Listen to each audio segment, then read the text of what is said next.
Hello everyone, welcome to our channel Nani की education point. Myself Heena Takkar और आज हम बात करने वाले हैं इग्नू असाइनमेंट्स के बारे में। जी हाँ, बहुत सारे बच्चों को क्वेरी थी असाइनमेंट से रिलेटेड कि मैम हमारे जो असाइनमेंट है हमें ये समझ में नहीं आता कि जो हमारे असाइनमेंट्स की जो डेट है वो निकल चुकी है या अब हम ये क्वेश्चन पेपर हमारे लिए वैलिड है या नहीं है।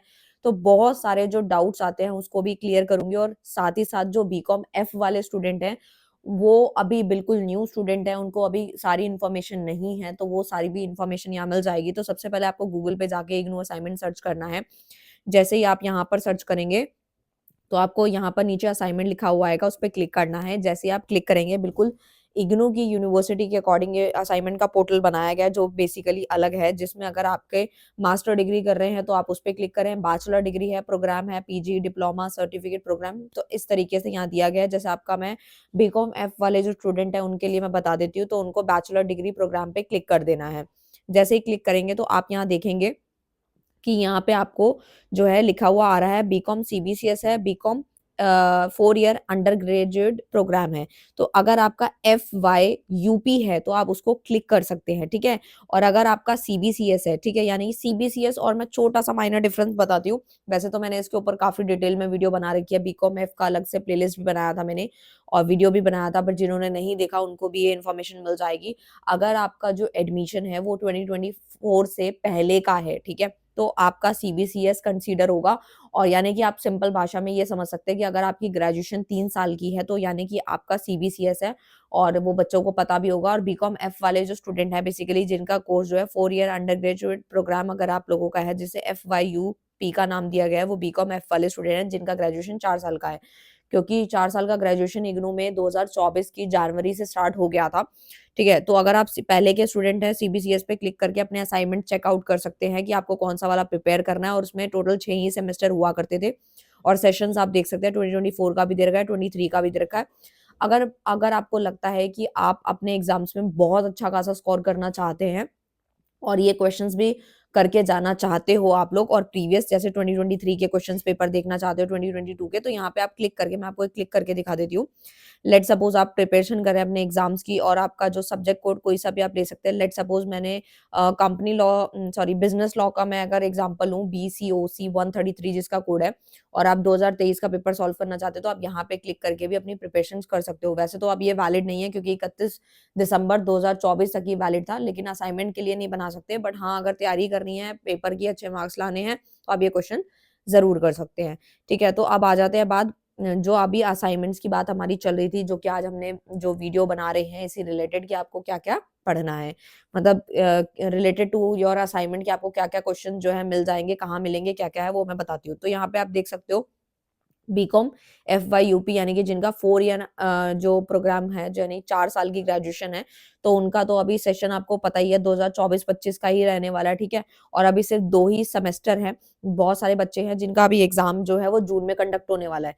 तो हम लोग पूरी कोशिश कर रहे हैं। मैं पहले थोड़ा सिलेबस के बारे में भी बता देती हूँ, कौन कौन से चैप्टर, मतलब कौन कौन से जो हमने बुक्स हैं वो कंप्लीट कर ली हैं, और जो नहीं करी वो आपके जून से पहले पहले, आपको एग्जाम से पहले पहले मिल जाएंगे। और असाइनमेंट्स का भी बारे में बताने वाली हूँ।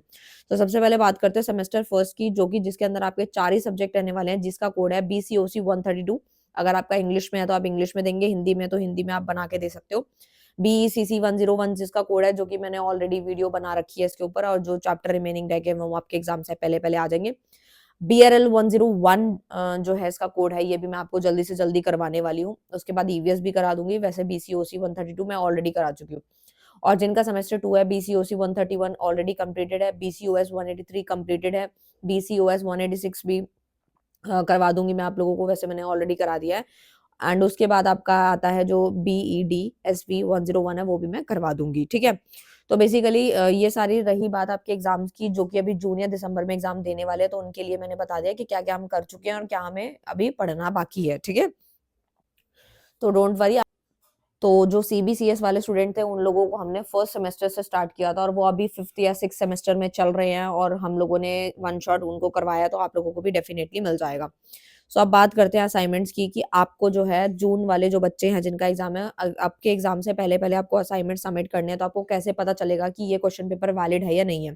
तो मैं आपको ये क्लिक करके दिखाती हूँ। जैसे कि BCOC 132 इंग्लिश पे मैंने क्लिक करा, तो आपको सबसे पहले ना यहाँ पे वैलिड चेक करना होता है। वैलिडिटी ना ऊपर ही लिखी रहेगी, तो देखो वैलिड फ्रॉम 1 जनवरी 2024 यानी 2024 से ये वैलिड था 31 दिसंबर 2024 तक, यानी कि अब ये वैलिड नहीं है, ठीक है? अब नया आएगा तो ही आप बना पाओगे, ठीक है? तो बेसिकली 31 दिसंबर तक ही वैलिड था, अभी आगे ये वैलिड नहीं होगा, ठीक है? अब मैं जैसे कि दूसरे सेमेस्टर का आपको ओपन करके दिखाती हूँ, तो ये पता लग रहा है कि वैलिड फ्रॉम 1 जुलाई 2024 यानी जो 2024 1 जुलाई से वैलिड था ये 30 जून 2025। तो मैं आप लोगों को बता देना चाहती हूँ जिनके एग्जाम जून के अंदर हैं और उन लोगों को असाइनमेंट सबमिट करना है जून से पहले-पहले यानी मार्च में अगर सबमिट करना है, तो ये वाला क्वेश्चन पेपर आप लोगों के लिए बिल्कुल वैलिड है, जो कि फाइनेंशियल अकाउंटिंग बीसीओसी 131 का है। अगर आप लोगों को इसका पीडीएफ चाहिए यानी कि आंसर्स चाहिए तो आपको मिल जाएँगे, व्हाट्सएप कर सकते हैं आप, ठीक है? बहुत ही रीज़नेबल सा प्राइस पे आपको ये मिल जाएगा पीडीएफ यानी कि उसमें आंसर्स लिखे रहेंगे, आपको बस कॉपी करके और वहाँ पे सबमिट कर देना होगा। यानी कि आप शीट्स वगैरह पे आपने आंसर्स वगैरह लिख सकते हो और जिन बच्चों के पास लगता है टाइम नहीं है, तो वो हैंड रिटन भी हमें ऑर्डर देके बनवा सकते हैं, यानी कि आपको बाय पोस्ट आपके घर पे कोरियर भी करवा सकते हैं या फिर पीडीएफ की मदद से भी आप उसको ले सकते हैं। तो इट्स अप टू यू कि आप जैसे कंफर्टेबल हैं, अगर आप खुद बनाना चाहते हो तो वो भी आप कर सकते हो। बट जिनके पास टाइम नहीं है, तो वो हमसे पीडीएफ या हैंड रिटन असाइनमेंट्स हमारे पास अवेलेबल हैं, वो भी ले सकते हो। उसके बाद अगर मैं दूसरा खोलूँ, तो वो है यहाँ पे अगर मैं बीआरएल 101 का अगर मैंने इंग्लिश पे क्लिक करा है, तो ये भी सिर्फ़ 31 दिसंबर 2024 तक ही वैलिड था, आगे वैलिड नहीं है। तो यानी कि जो वैलिड नहीं है, वो हो सकता है दोबारा यही इसको डेट को करेक्शन में लेकर आ जाएँ या फिर हो सकता है नया क्वेश्चन पेपर अपलोड हो जाएगा, ठीक है? तो आपको बस इस चीज़ पे थोड़ा-सा ध्यान रखना होता है और बहुत सारे बच्चों का एक और मैंने डाउट कमेंट्स में भी पढ़ा था और बच्चे मुझसे पूछते भी हैं कि मैम हमने वैलिडिटी कभी-कभार चेक नहीं करी थी और हमने असाइनमेंट का डर लग रहा है कि हमारे मार्क्स चढ़ेंगे या नहीं चढ़ेंगे। तो मैं बता दूँ, अगर आपके साथ ऐसी कोई गलती हो जाती है, 1-2 क्वेश्चन ऊपर-नीचे हो जाते हैं या आपको लगता है कि आपने लेटेस्ट वाले क्वेश्चन पेपर के अकॉर्डिंग नहीं बनाया, तो अगर जो चेक करने वाला एग्ज़ामिनर है, तो वो आप पे ध्यान मतलब शीट पे पूरा ध्यान देता है। अदरवाइज़ ज़्यादा कोई दिक्कत भरी बात नहीं है, मार्क्स आपको फिर भी मिल जाते हैं। तो टेंशन लेने की बात बिल्कुल नहीं है, बट लेकिन आपको पूरा ध्यान रखना होता है कि 1-2 बार गलती होगी तो चलेगा, कोई दिक्कत नहीं है, वो तो आपकी गलती थी। बट स्टिल जब भी आप असाइनमेंट बनाते हैं, वैलिडिटी को ज़रूर ध्यान में रखें और ये क्वेश्चन के अकॉर्डिंग ही बनाएँ, गलत क्वेश्चन ना बनाएँ। ठीक है? तो ये चीज़ मैंने बता दी थी और अब मैं बात करती हूँ बीकॉम जी जो है बेसिकली सीबीसीएस वाले जो स्टूडेंट थे उनका 6 सेमेस्टर तक था। अगर 5th सेमेस्टर का मैं कोई भी असाइनमेंट बीसी ओजी 171 को अगर मैं उठाती हूँ, तो वो कब तक वैलिड था जो कि प्रिंसिपल ऑफ माइक्रो इकोनॉमिक्स का था। ये सिर्फ 30 जून 2025 तक वैलिड है। जी हाँ, बिल्कुल बना सकते हो अगर आपके एग्ज़ाम्स आने वाले हैं। मार्च या अप्रैल तक लास्ट एक्सटेंड हो जाएगी डेट्स, लेकिन आप अब पूरा टाइमली पहले ही बना के सबमिट कर दिया करो। यार उसका एक चीज़ का बहुत फ़ायदा होता है क्योंकि अगर जो आपके एक्सटेंडेड टाइम से पहले-पहले अगर चीज़ें बना के सबमिट हो जाती है तो ज़्यादा बढ़िया रहता है। टाइम टू टाइम रिज़ल्ट भी आ जाता है और कोई दिक्कत भी नहीं होती, ठीक है? तो लास्ट डेट तक जो है वेट मत किया करो, पहले ही बना लिया करो, ठीक है? अगर हाँ, भई टाइम नहीं है, कुछ प्रॉब्लम हो गई है, तो वो बात अलग होती है। बट स्टिल मैंने सीबीसीएस और जो आपका बता दिया और हिंदी वाले को भी मैं बता देती हूँ। हिंदी के लिए अगर आप तैयारी कर रहे हैं, तो हिंदी के लिए क्वेश्चन्स यहाँ दिए होते हैं, उनके आंसर भी हिंदी में होने चाहिए, लिमिट आप चेक कर सकते हो और बहुत सारे बच्चों को मैं एक चीज़ ऑलरेडी बता चुकी हूँ, फिर दोबारा बता रही हूँ। 100 नंबर का आपका ये चेकिंग रहती है, लेकिन 30% की वेटेज रहती है इसके अंदर। साथ ही साथ यहाँ क्वेश्चन दिए गए हैं और आप ना प्लीज़ आंसर ये जो क्वेश्चन के बगल में लिखा होता है ना 10 मार्क्स का है, 5 नंबर का है, तो उसके अकॉर्डिंग ऊपर लिखा भी रहता है कि भई ये 6 नंबर में हमें कितने पेज भरने चाहिए, तो इस चीज़ पे भी थोड़ा ध्यान दिया जाता है। ठीक है? कि भई आपने 6 नंबर में कितने पेज लिखे हैं, 5 पेज में कितने पॉइंट्स लिखे हैं, तो इस चीज़ को थोड़ा ध्यान में रखा करो क्योंकि कई बार क्या होता है कि जो हम लोग पीडीएफ वगैरह प्रोवाइड कराते हैं, तो उसके अंदर आंसर्स तो पूरे बहुत सारे बड़े-बड़े होते हैं, लेकिन उसमें कट डाउन करके लिखना होता है, मेन टू मेन पॉइंट्स लिखने होते हैं और ये भी देखना होता है कि आपका जो वो क्वेश्चन है वो कितने नंबर का है। 10 नंबर का तो ज़्यादा लिखना है, 5 नंबर का तो कम, 3 नंबर का तो उससे भी कम। तो इस तरीके से आपको लिखना होता है, राइटिंग बिल्कुल क्लियर होती है और बहुत सारे बच्चे जिनको टाइम नहीं है, जॉब वगैरह कर रहे हैं, तो हमें ऑर्डर्स भी दे सकते हैं। बिल्कुल हैंड रिटन असाइनमेंट आपको डेफिनिटली बहुत अच्छे खासे स्कोर मिल जाता है, 90 बहुत सारे बच्चों के 90s भी आए हैं, 95 भी आए हैं, 80 भी आए हैं, 85 है।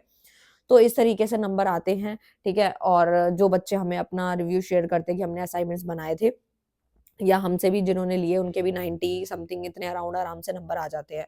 सो कोई दिक्कत की बात नहीं है, अगर आपको इससे रिलेटेड कोई भी डाउट है तो आप कमेंट करके ज़रूर पूछ सकते हैं। मिलते हैं नेक्स्ट वीडियो में नेक्स्ट टॉपिक के साथ, तब तक के लिए bye bye, thank you so much.